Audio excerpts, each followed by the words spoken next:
Howdy folks, this is Meandering Mike, the man cave of madness.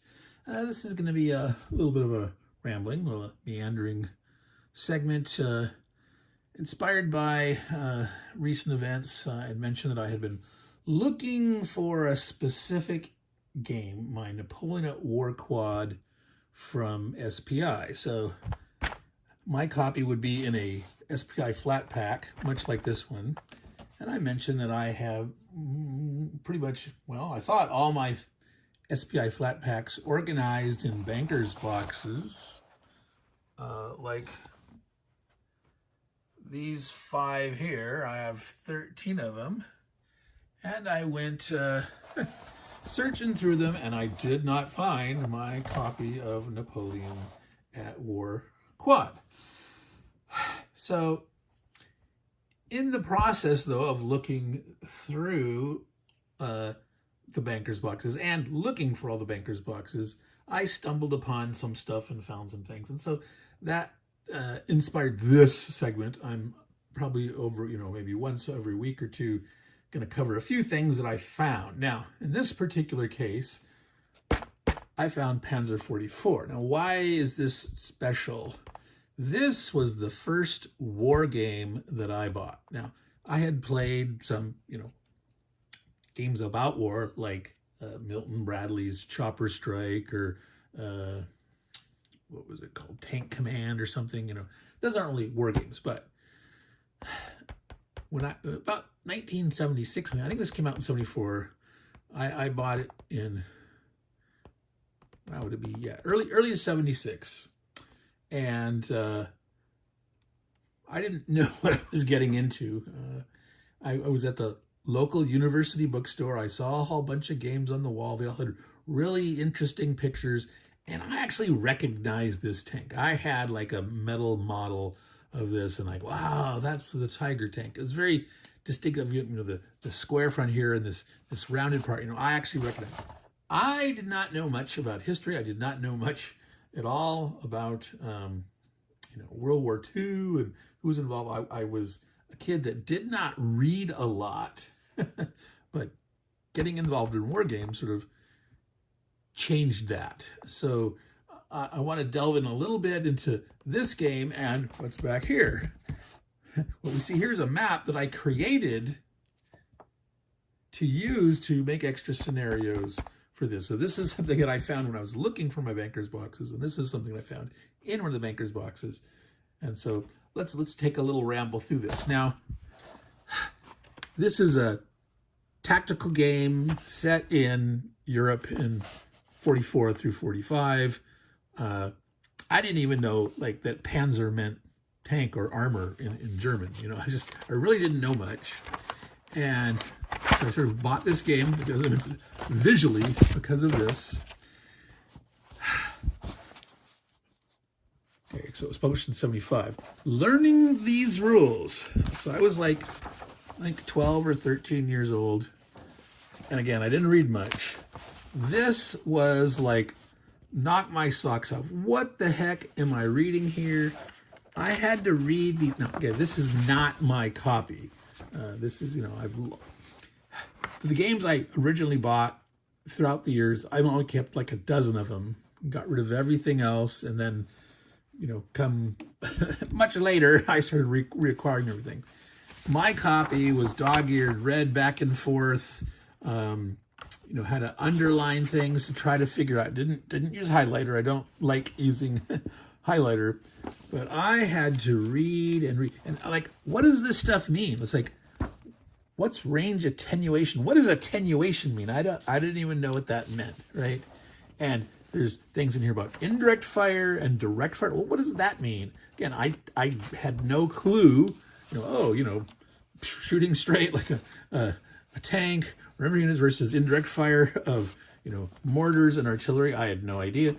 Soft targets, hard targets, all that stuff was totally new to me. So trying to read through this. H-class fire, M-class, R-class, what are those? Now,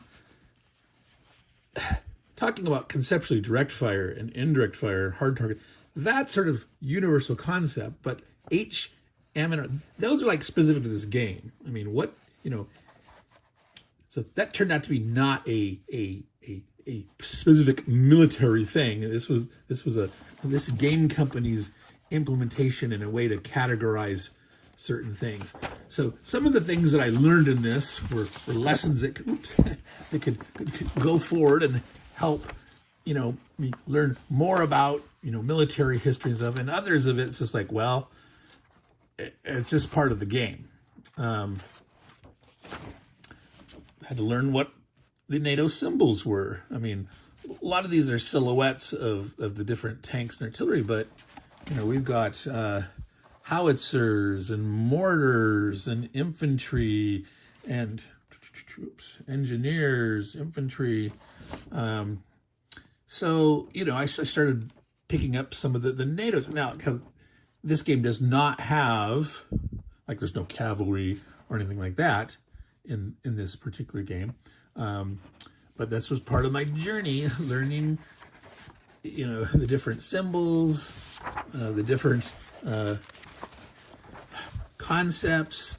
And one of the thing about this game was, like, you had to plot your attacks. You would write down on a plotting sheet where you were going to fire at, and you didn't have to plot there's some games out there that you have to actually plot where you're going to move. This one you just have to plot that you were going to move, and then you would decide when you move.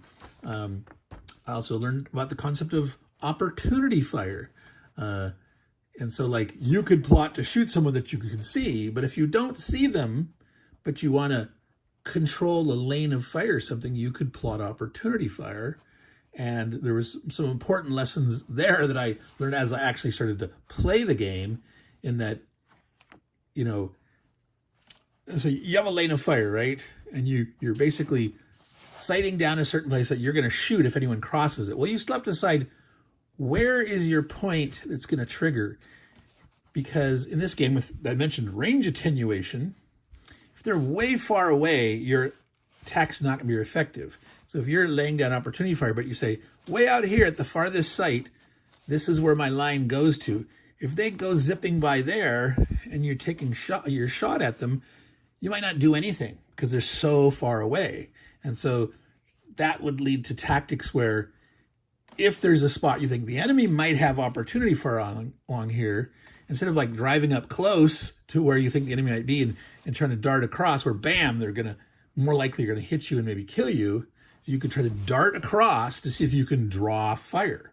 And so that thought of, you know, well, where exactly, if I'm doing an opportunity fire, what's the point that I want to, you know, it's like the fire when you see the whites of their eyes, you know, it's like, if I want them to be close. Now, normally it's like, if you've got unlimited ammo, right, unlimited time, it's like, shoot anything you see, shoot anything that moves, just shoot, shoot, shoot. But if you have limited ammo or limited time, like, so in this case here, if they're going to drive a car, you have one chance to shoot at them. Where they are, how far away might make a difference. So I learned a lot of concepts. It took me a long time to figure out this game, but I learned some interesting lessons, and it got me curious, not just in, you know, well, what are the different kind of weapon systems, and, you know, how do these things work, but the specific history. So, you know, reading Sedan Revenged, what's this? You know, it was this scenario, a historical scenario that had history built into it. Like, oh, someone had fought at Sedan before, and now they're fighting again. And so this was sort of like, wow, there's this history behind the history. And this one was interesting that it was French forces, French tanks. There's another one that I was like, I was trying to find things that were simple, like this just has tanks and some artillery, you know. And then there's another one here that has all artillery and infantry, no tanks. So this is actually this one on attack on the Siegfried line. It's not actually line, it's one fortified position. Let's see if I can here, this part here, and there's like a bunch of fortified positions, the Germans there and the Americans. I think it was Americans and the British, or just the Americans. They're coming in, they're trying to take this out. So it's basically a strong defense, and you'd learn, you know, about infantry assault and the importance of having like transport infantry only move 1 square turn on foot, but being able to move up to within 1 or 2 spaces and unload them for them to then attack. So there was a lot of interesting lessons to be learned. And so this inspired me, this style of map, with all these different, learn like the French names. I didn't know how to pronounce them, but like, Autocor and Retrocore and Jouvrecore, I would pronounce them court. Learning about ridges, that there's a hot day, was it Benomont and Bois Day, like the French for forest or woods or ridge or that stuff. And again, my French is horrible, but that inspired me to make this map here.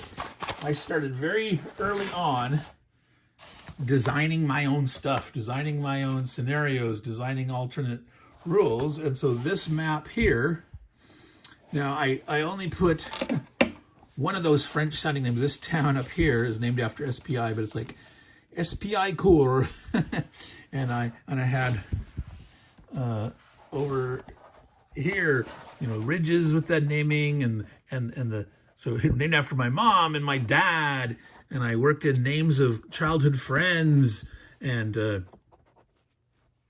after like Antoine, which is a mix of Tatooine and our last name Anthony. And I wanted a big central city in the middle of the map, so I named it after my middle name.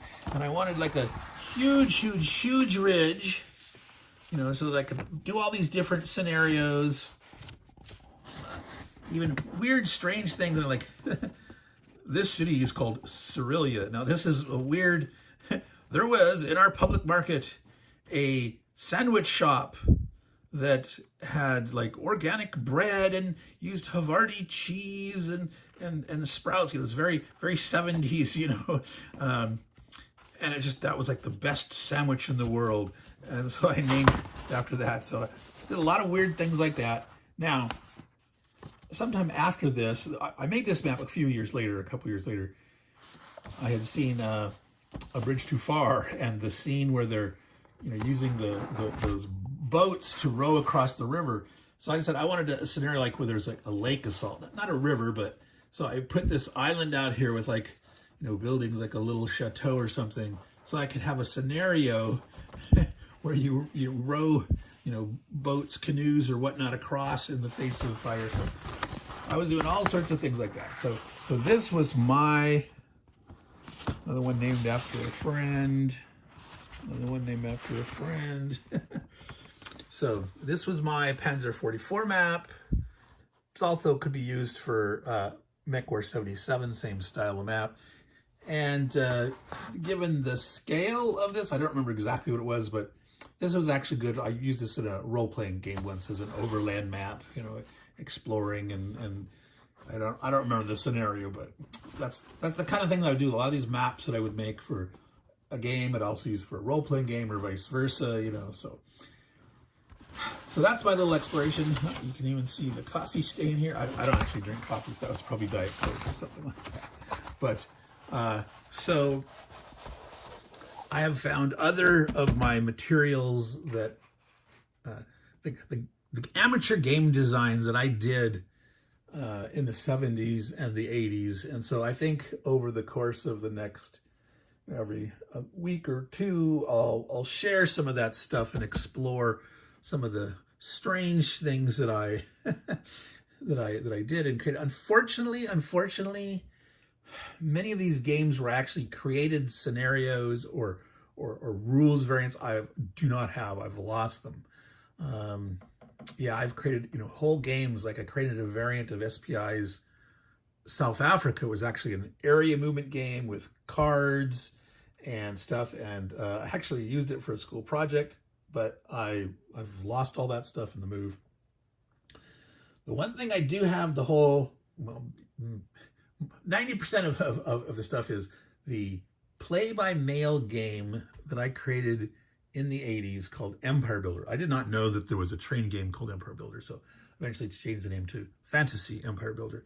And it was a play by snail mail where my friends would play. I would write out the the turn orders on these sheets, and they would have these different units. They would write up orders and all this stuff. So anyone who's played a play-by-mail game of that nature, I'm not talking about like playing the old Avalon Hill board games where like you would pick stocks to use as the method of randomizing the dice results. Not that, but so I do have my material where I created, you know, the whole rules. I created newsletters for it called the Town Crier that would come out, you know, every quarter or so and that kind of stuff. So at some point I'll share that. So this has been Meandering Mike with a definitely meandering episode looking at my experience with Panzer 44, which was my first war game that I ever bought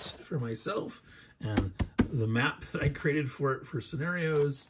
And we will do additional explorations in the weeks to come. So thank you for watching.